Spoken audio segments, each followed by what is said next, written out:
If we went down that rabbit hole of now having to program what we've learned about our syntax or lexical analyzer, we'd be converting frankly, our chart now to a table.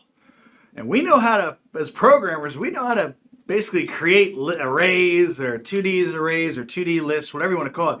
We really know how to do that part. So this is how this would look, and it's really, really simple. The good news is here all the current states would be on the left-hand side, and then our columns would be all the available inputs. Now for this particular graph, we just worried about inputs of A and B. Our alphabet is just A and B. If there was more, we'd have many more columns and not as many rows because, again, we still have a number of states. But you'll see another example of that here in a second. So let me do this, make sure I get this right because, I'm dyslexic here. So from state 1, if I am given an A, then I move to state 2. So if we look here, we're given A, we're going to link over and go ahead to state 2. From state 1, if I'm given a B, I go back to state 1. That's exactly what this sucker is doing right here, is looping back into state 1. From state 2, if I'm given an A, I gotta be careful where I'm pointing to here, I need to go to 3. That's exactly what we have here. And if I'm currently at state 2 and I'm given an input of B, it looks like I go back to 1. And that's this one right here. So that's how it works out with the chart. So notice that's really dumb simple, but that's the nice part about this, is that after we get the theory down and get our graphs and stuff checked out, and again, which we've done with J-flat and some other things, creating the table for this is actually really stupid easy. That's the good news, but we had to do a lot of work before we got here. You'll also notice in your exercise that you're about to do here in a moment is that, yeah, there's actually a lot of blanks here and there, and that's because you're not really supposed to get that input or something of that nature for that particular grammar. But that's right. There's nothing wrong with what you see in front of you. So start working on this one that we have here at the bottom, and we'll go over an answer here in a moment.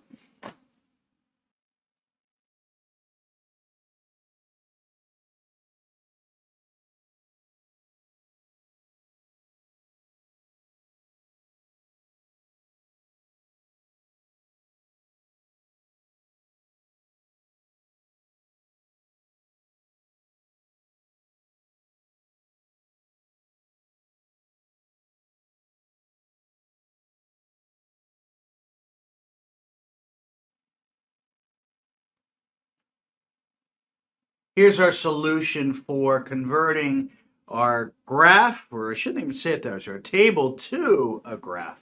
Now, to be honest with you, I do it drawing from top down to the bottom. You might do it from left to right, right to left, whatever. But in reality, so our graphs may not look the same, but the lines should match up.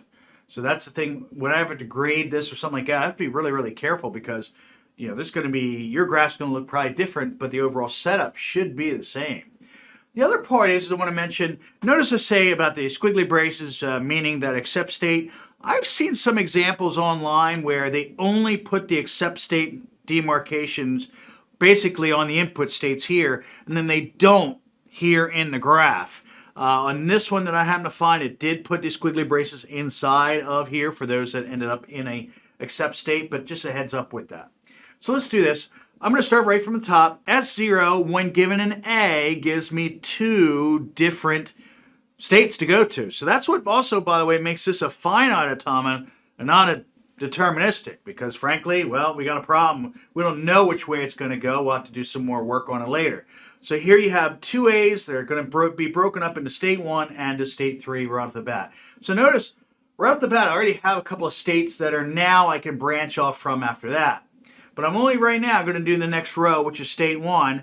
State 1, when given a B, is going to link to state 2, and that's going to be my except state, which is right here. From state 2, you'll notice I have nothing of input, so it really is an except state alone on its own here. So we'll move on to state 3. State 3, the only thing that it's going to accept is some type of epsilon, and that'll go to state 4 and 5 as it breaks up here. So again, notice I'm drawing out the states in some type of order here. From state 4, let's see here. We can accept a D from that to get to our state 6, which is an accept state right here. And then our last one which is really 5. Once we get a C from that, we'll go to S7, state 7 I should say, and there it is right there. And then notice the last two, which is 6 and 7, don't have any inputs because they really accept states, but they could accept inputs and might go back to the accept state. It depends on the chart, depends on the language too. So that's our answer for our table 2 graph using Lex.